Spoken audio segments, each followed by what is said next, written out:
conosco, ó Pai. Amém, amém. Glória a Deus. Cumprimento a amada igreja com a paz do Senhor. Amém. Podeis assentar, queridos. Muito obrigada. É uma alegria poder estar juntamente com essa igreja, para juntos podermos adorar ao Senhor. E como é bom, né? Que privilégio. Eu não sei vocês, mas gosto de culto pela manhã. Não sei se o nosso coração está mais aquecido. Eu já estou desidratada de tanto chorar na presença do Senhor. E olha que eu cheguei muito atrasada. Eu não gosto, peço perdão à igreja, pastora Rosa, porque logo hoje, para sair de Mogi, eu conheço 2 caminhos. E o caminho que é mais próximo da minha casa, eles resolveram correr hoje. Então eu tive que andar pela cidade inteira para pegar outro caminho. Só dentro de Mogi eu andei praticamente uns 25 minutos. Foi o tempo que eu cheguei atrasada. Então eu já peço perdão à igreja, porque eu não é do meu feitio fazer esse tipo de coisa. Mas cheguei, já adorei, já dei glória. E vamos continuar adorando ao Senhor. Pastor Rafael, muito obrigado pelo convite. Transmita o nosso abraço do meu esposo para o pastor Ricardo, pastora Rosa. Deus abençoe. Quantos aqui ainda têm vontade de ouvir Deus falar? Diga amém. Trago o abraço do meu esposo, pastor Elias Torralbo. É uma alegria poder estar juntamente com todos os irmãos. Abra sua Bíblia comigo no texto que o Espírito Santo falou ao meu coração para estarmos juntos ministrando a palavra do Senhor. Romanos capítulo 12. Você prega comigo, varão do teclado? Eita glória. Romanos capítulo 12, nós vamos ler o versículo 1 e o versículo 2.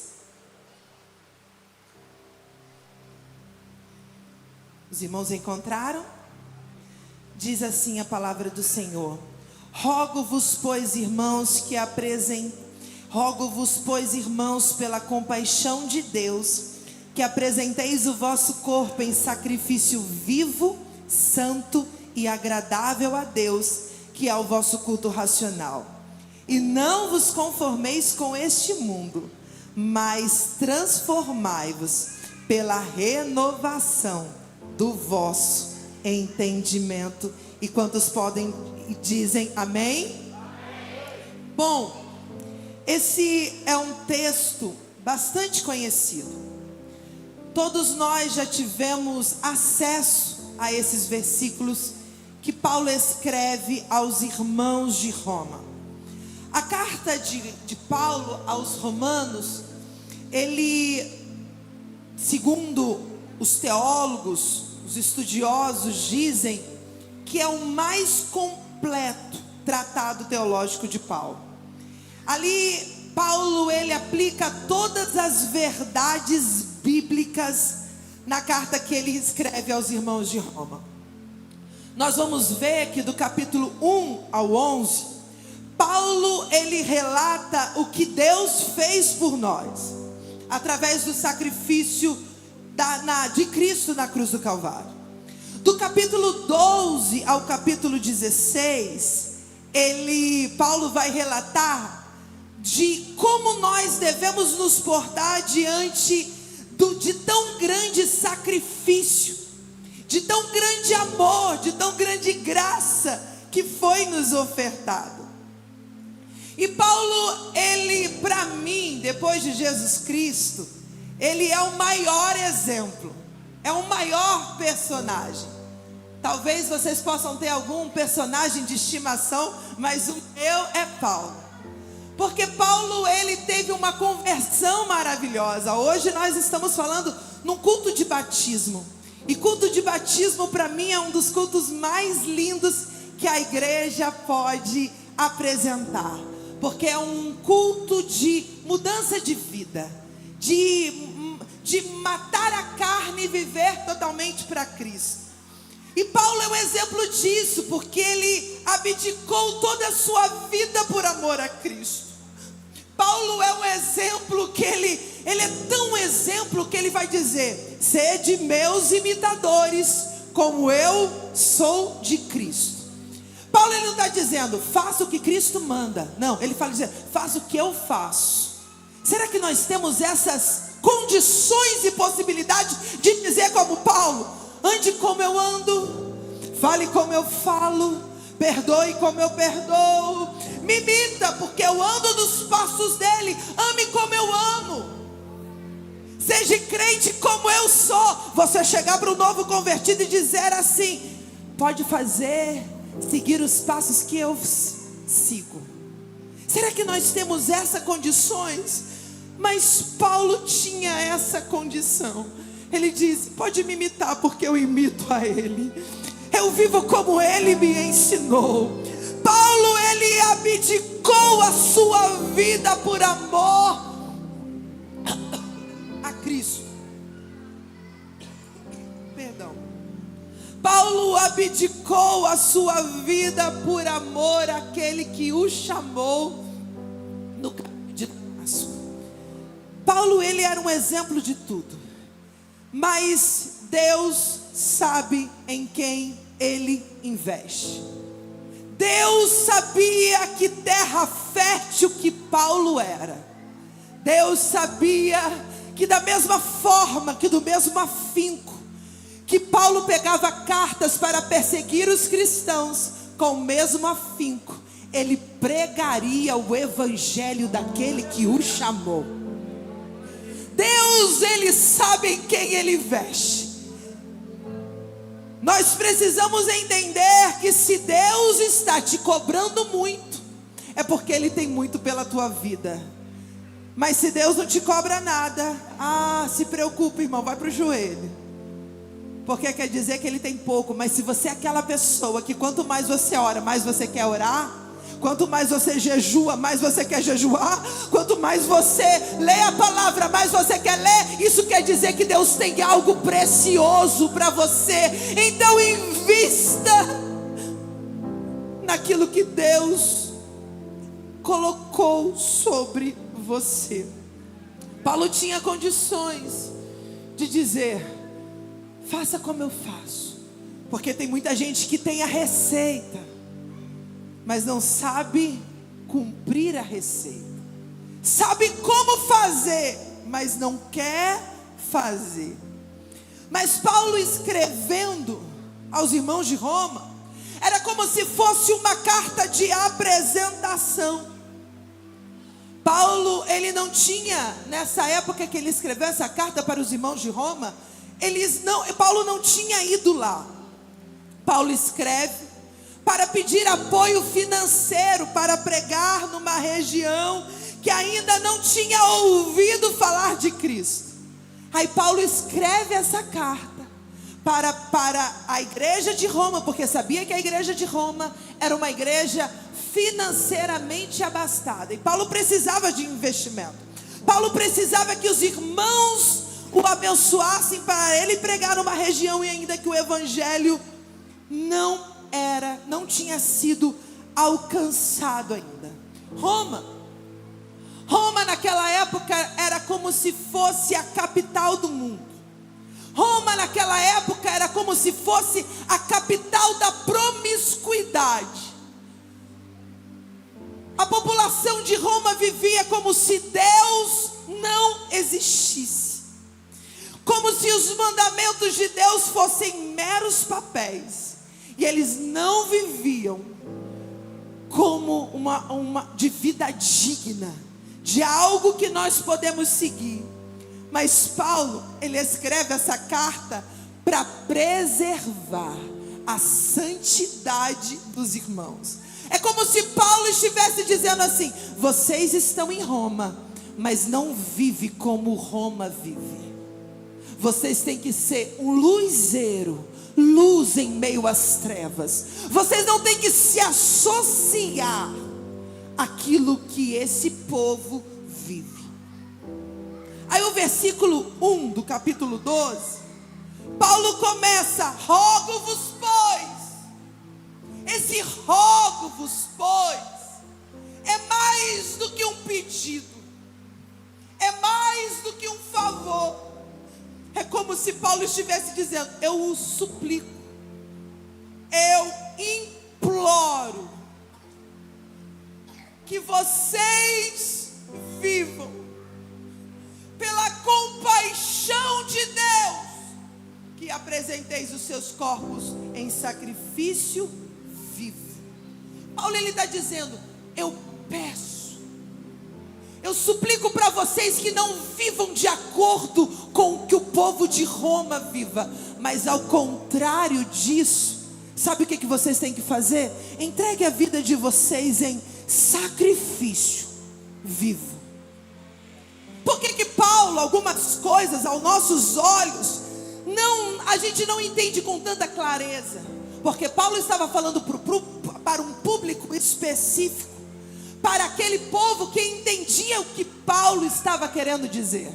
Aí Paulo está dizendo: hoje vocês não vão entregar mais um animal morto para sacrifício. Hoje o que vocês vão fazer é se entregar vivos, para que apresenteis como sacrifício vivo, santo. Isso era um costume. Os judeus, eles entregavam o melhor. E eu pesquisando para entender um pouco mais o contexto, depois que o animal era entregue ao sacerdote para o sacrifício, o animal não poderia ser devolvido. Quem estava sacrificando não poderia pegar o animal novamente. É como se Paulo está dizendo assim: uma vez que vocês entregam a sua vida para o Senhor em sacrifício vivo, vocês nunca mais terão ela de volta. Mas eu costumo dizer que a vida com Jesus é um caminho sem volta. Eu costumo dizer que quem entrega a sua vida totalmente para o Senhor não quer ela de volta, porque entende que é o melhor caminho, porque Deus é irresistível. Quem resiste à presença do Senhor? Mas fulano desistiu. Mas estava faltando alguma coisa. Não tinha se entregado da forma devida. Porque quem se encontra verdadeiramente para o Senhor não consegue sair da sua presença. Salmo 139 me veio à mente aqui agora. Está dizendo: para onde irei do teu Espírito? Ou para onde fugirei da tua face? Se subir ao céu, tu ali estás. Se fizer no céu a minha cama, eis que tu ali estás também. Se tomar as asas da alva, se habitar nas extremidades do mar, até ali a tua mão me guiará, e a tua destra me susterá. Você pode até tentar fugir da presença do Senhor, mas em algum momento nós teremos que nos apresentar para Ele novamente. Aí a recomendação de Paulo é: se apresente hoje como um sacrifício vivo. Mas não é só vivo, tem que ser santo e agradável. Tem que ser santo e separado. Tem que ser santo, tem que ser dedicado a Deus, tem que ser uma vida diferenciada dos padrões desse mundo. E essa santidade que Paulo está dizendo não é exterior. Irmãos, eu sou assembleana raiz. Eu nasci na Assembleia de Deus de 40, não vou falar a minha idade, de 30 e poucos anos atrás. Naquela Assembleia de Deus que a gente foi ensinada. Eu fui ensinada, não sei se tem mais alguém aqui.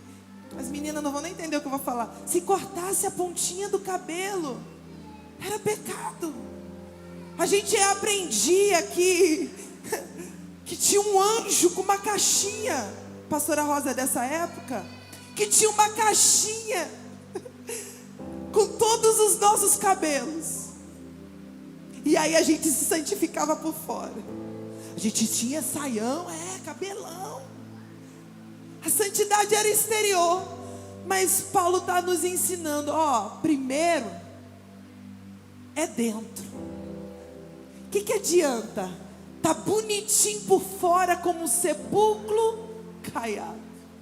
Não adianta você estar na performance, que eu gosto, tá vendo? Eu sou raiz ainda. Mas não é isso. O que muda é dentro. O que adianta? Tá lá, não, mas não consegue perdoar, não consegue amar, não consegue sentar no mesmo banco que o irmão.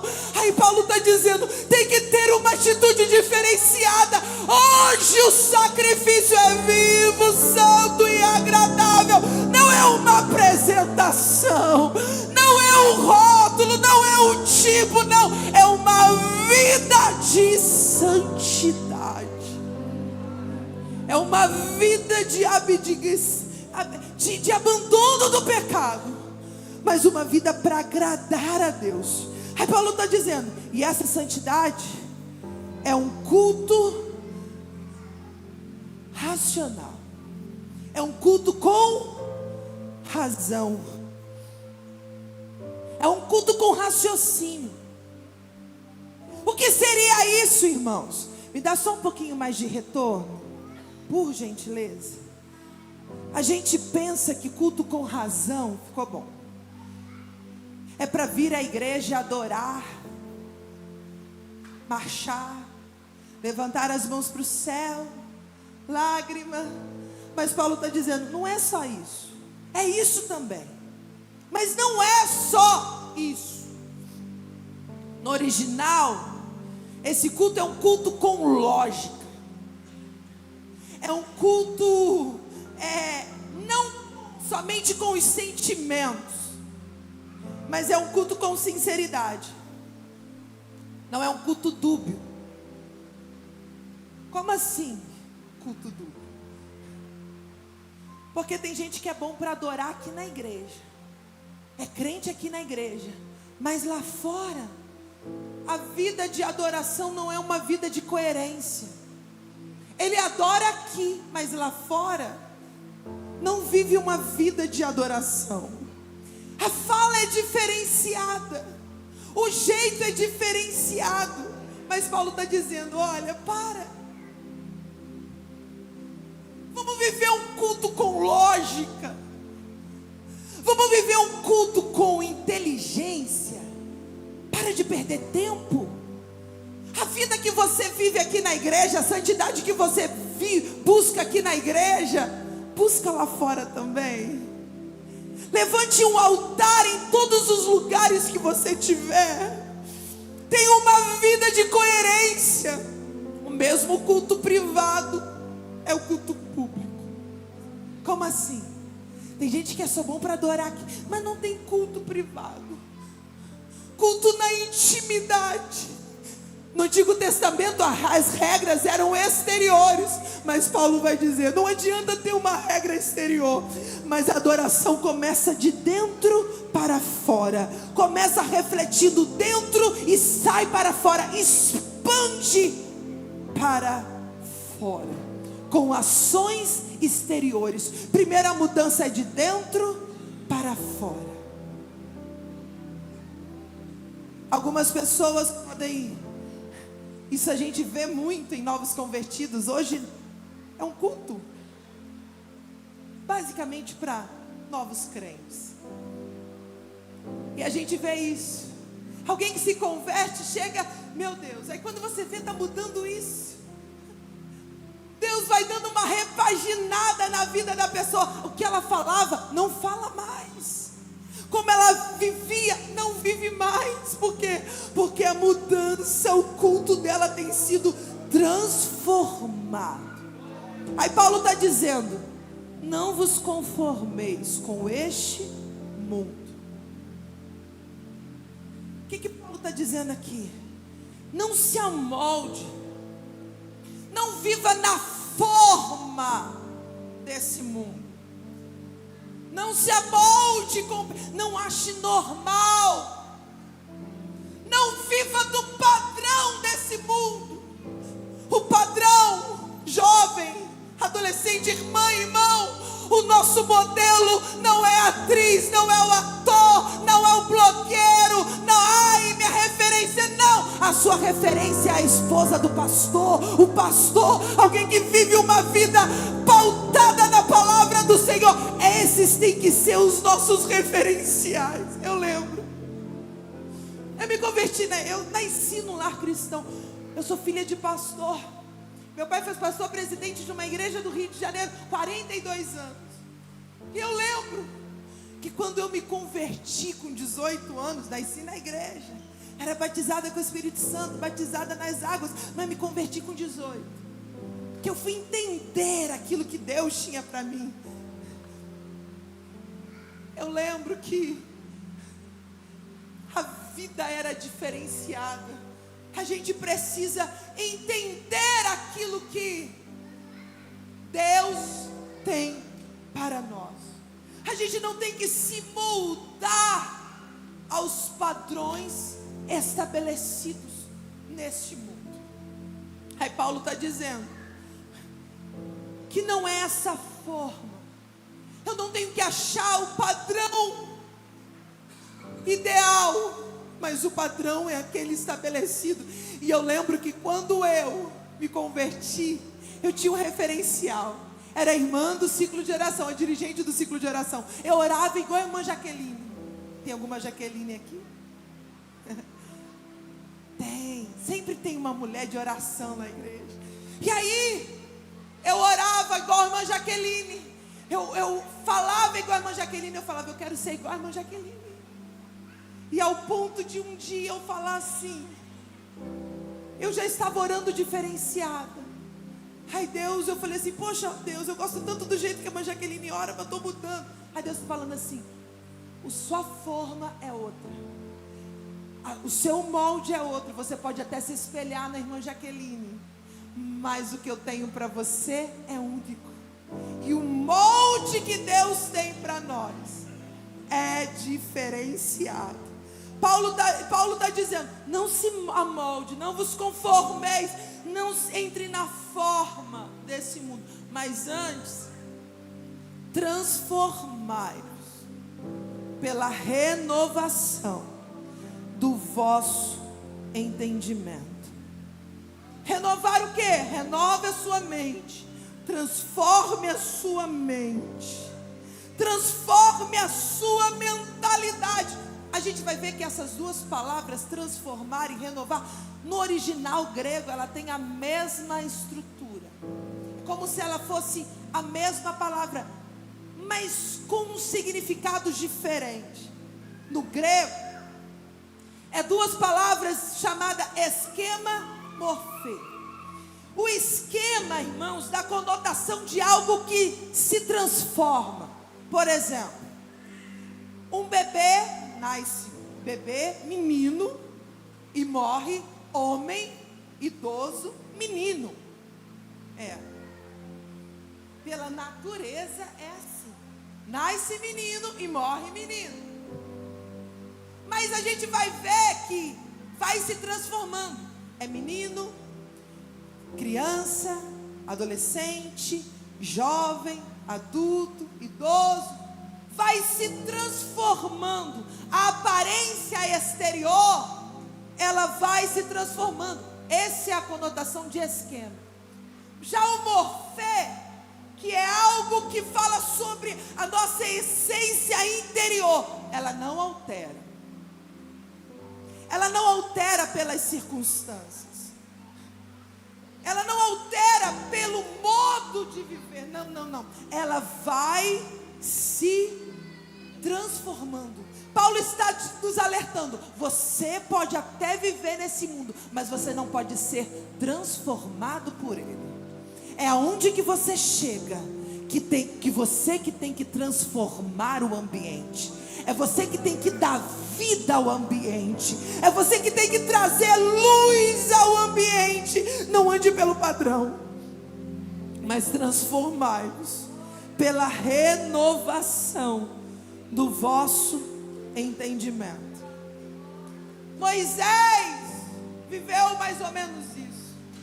2 Coríntios 3:13 vai nos relatar que Paulo está alertando aos irmãos de Corinto para não viver com um véu, como Moisés viveu. Ele estava fazendo uma alusão ao que Moisés viveu. Quando Moisés desceu do monte, na orientação do Espírito Santo para ter as tábuas da lei, quando Moisés desce, depois de 40 dias de oração, jejum, intimidade com ele, não tem como não sair com o rosto resplandecendo. Aí quando Moisés desce do monte, o rosto dele está brilhando, o rosto dele está resplandecendo. Aí os irmãos que estão embaixo, Arão e os príncipes da congregação, olham para Moisés e falam assim: Moisés, o que é isso? Seu rosto está ofuscando a nossa visão. Aí sabe o que Moisés pega? Pega um véu e cobre o seu rosto. Mas para nós, quando a gente lê Êxodo 34, a gente vai ver que Moisés está fazendo algo bom para Israel, para Arão, para os demais sacerdotes. Moisés está fazendo algo bom. Mas Paulo vai dizer que Moisés estava ocultando algo que era transitório, que acabava. Moisés estava escondendo algo que ia com o tempo ia acabando. Aí Paulo faz uma conotação, ele está falando assim: ó, a glória que Moisés viveu, a glória que ele experimentou no seu rosto, vocês podem viver de glória em glória, a cada dia aumentando mais. Não é só uma experiência. Quanto mais você se aproxima da fonte salvadora, da fonte santificadora, mais essa glória é resplandecida no seu rosto, mais dessa glória você vai vivenciar. Você não vai precisar colocar um véu. Sabe o que eu acho interessante aqui, pastor Rafael? Que quando Moisés ia para a presença do Senhor, o que ele fazia? Tirava o véu. Porque diante daquele que conhece tudo, não adianta vestir máscaras, não adianta colocar uma máscara. Mas Paulo está dizendo: aquilo que vocês podem viver é bem superior, é bem maior do que aquilo que Moisés viveu. Porque aquilo que Moisés viveu acabava com o tempo, mas aquilo que eu estou oferecendo para vocês, ele é crescente, ele vai aumentando, não é transitório. Olha para a pessoa que está do teu lado e diga assim para ela: você quer viver isso? Vê se ela respondeu, vê se ela quer viver essa intimidade com Deus, de conhecer a sua voz, de entender. E Deus, quando eu estava vindo para cá, Deus disse comigo: minha filha, fala com meus servos, que eu quero que essa glória seja resplandecida no rosto deles.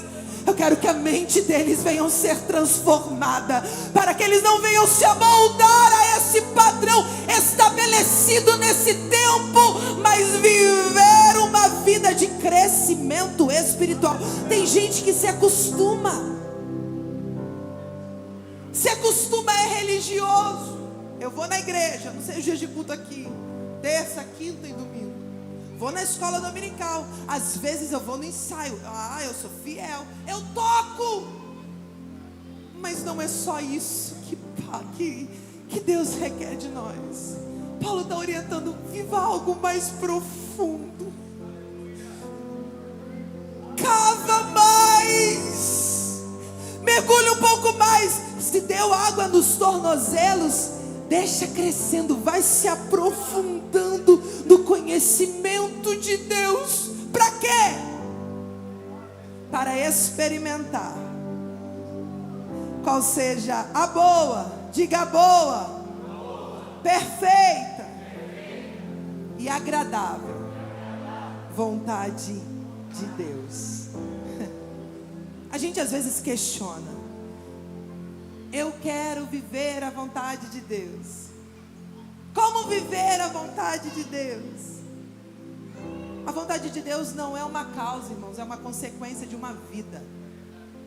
Eu vou repetir isso aqui. A vontade de Deus não é uma causa, é a consequência da vida que você leva. Só experimenta a vontade de Deus quem quer experimentar a boa, perfeita e agradável vontade de Deus. Eu trouxe a receita para você nessa manhã. Renova sua mente. Viva um culto de razão. Viva um culto com lógica. Uma atitude diferenciada. Às vezes a gente questiona: Senhor, eu quero conhecer a tua vontade. Chora bonito. Me faz viver a tua vontade. Está preparado para viver a vontade do Senhor? Está preparado para experimentar a vontade do Senhor? Renovar a sua mente, alimentar a sua mente com aquilo que vai ser de crescimento espiritual para a tua vida? Ou você tem alimentado a sua mente com tantas coisas que não vai te levar para o pleno conhecimento daquilo que o Senhor tem para a sua vida? Eu quero orar junto com você. Meu tempo está se esgotando, mas eu quero orar com você nessa manhã. Eu quero que, através dessa mensagem que talvez não fez você marchar, pular, correr pelo meio da igreja, mas que o seu coração venha a ser queimado por ela, e que através dela sua mente venha a ser transformada, modificada, para viver a boa, perfeita e agradável vontade de Deus. Com a ordem, com a licença dos nossos pastores, eu gostaria que você ficasse de pé comigo nessa manhã. Eu quero orar com você. Aí você pode dizer assim: irmã Joselma, é tão difícil já vir aos domingos na igreja. Eu sei. Tem dia que a gente sai arrastado mesmo. Eu sei que as lutas vêm a gente às vezes para nos desfocar daquilo que Deus tem para nós. Semana passada, crente é um bicho muito engraçado. Fala a verdade, a gente não é engraçado, a gente é diferente de tudo. Semana passada, e não, que eu acho que não foi intencional, a minha irmã foi atropelada pelo meu cunhado. Eu acho que não foi intencional, pastor Rafael. E quando ela me ligou, eu fui falar com ela, falei: meu Deus, o que aconteceu? Ela: ele estava dando ré, e eu não vi ele, esses carros silenciosos, eu não vi ele não me viu. Quando eu vi, eu estava debaixo do carro. Eu falei: misericórdia. E aí, o que deu? Eu só estou com o joelho, vou ter que operar o joelho. Mas não aconteceu nada pior. Eu falei: como assim? Nada pior. Eu podia ter batido a cabeça, poderia ter ido a óbito. Aí eu falei assim: crente é engraçado mesmo. Vai ter que operar o joelho porque o marido atropelou e está agradecendo. Você escolhe a vida que você quer viver. Você decide se você quer ser grato ou se você quer reclamar daquilo que tem chegado até você. Eu quero orar juntamente com você nessa manhã para que a sua mente venha a ser transformada, para que as lutas não venham paralisar. Eu gostaria que a igreja, o grupo de louvor, se possível, cantasse o Bom Perfume a partir do coro. Eu quero que você ore comigo nessa manhã. Mais do que ninguém, você sabe aquilo que precisa ser transformado. Mais do que ninguém, você sabe aquilo que precisa ser alterado na tua vida. Mas eu quero que você seja sincero com você mesmo e fale: Jesus, é nessa área aqui que eu estou sendo paralisada. Mas Senhor, que todas as amarras de Satanás venham ser quebradas, para que eu venha viver a plenitude da tua boa, perfeita e agradável vontade, para que eu venha experimentar aquilo que o Senhor tem para a minha vida. Você pode orar pela sua vida espiritual nessa manhã? Você ainda tem força. O pastor Rafael falou que veio abastecido para você. Então se abasteça aqui nessa manhã. Vai fazendo esforço aí. Fala: Senhor, transforma a minha mentalidade. Eu quero viver a plenitude daquilo que o Senhor tem para minha vida. Eu não quero viver uma vida rasa na tua presença, mas eu quero viver uma vida de profundidade. Eu quero viver uma vida de transformação. Eu quero ser relevante na sociedade. Eu quero chegar e o ambiente ser alterado pela minha presença. Que aonde eu colocar a planta dos meus pés seja abençoado. Todas essas promessas, queridos, está liberada para nós. É só você buscar para ter acesso a elas. Pai, eu preguei a tua palavra. Oh, glória. Oh, amado Espírito Santo, eu te sinto aqui nessa manhã desde que eu me ajoelhei. Oh, Pai, eu preguei aquilo que o teu Espírito Santo me estimulou para amanhã desse dia. Eu quero te louvar e te agradecer por essa igreja, por esses 11 anos que o Senhor tem estado com as mãos estendidas. Eu quero te agradecer pelo crescimento da tua casa. Eu quero te agradecer por tudo que o Senhor tem feito até aqui. Mas, Senhor, completa a obra na vida dos meus irmãos. Completa a obra para que eles vivam uma vida de busca intensa contigo, para que eles venham buscar a Ti com integridade, inteiros para Ti. Que eles possam viver uma vida de pura entrega a Ti, Pai. Transforma a mente. Que eles possam se entregar para Ti como um sacrifício vivo. E nós não queremos a nossa vida de novo, Senhor. Faça da nossa vida como o Senhor quer. Faça da nossa vida, direciona a nossa vida de acordo com aquilo que o Senhor tem para nós. Ensina-nos e leva-nos a tua boa, perfeita e agradável vontade. Em nome de Jesus eu oro. Você pode abraçar a pessoa que está do teu lado e diga assim: vamos viver. Abraça, diga: vamos viver a boa, perfeita e agradável vontade de Deus para as nossas vidas. Oh Deus que me deu tudo, Eu dou meu coração. Faça essa oração. eu dou meu coração.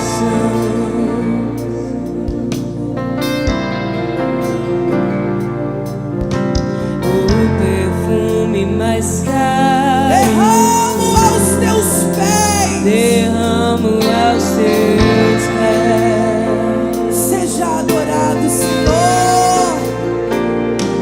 Seja adorado através de mim.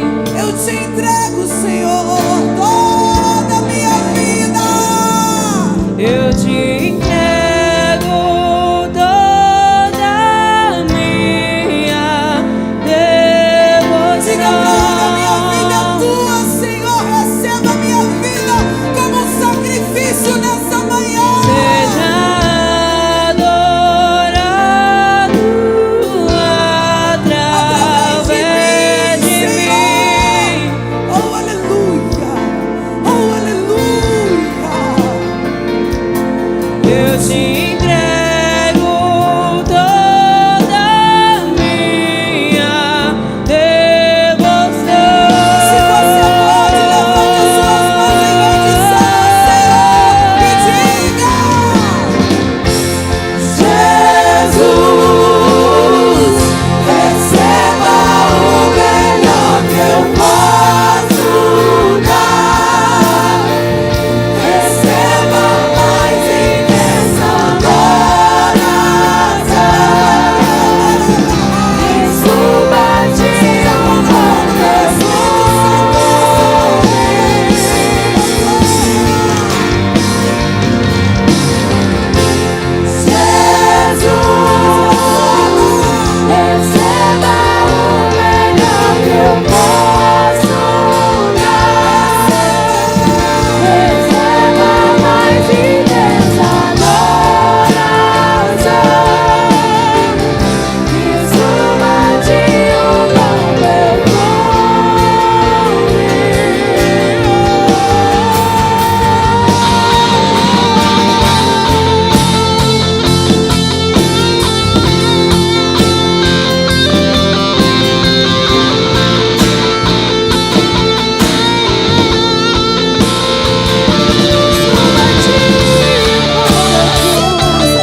Aleluia. Oh, glória a Jesus.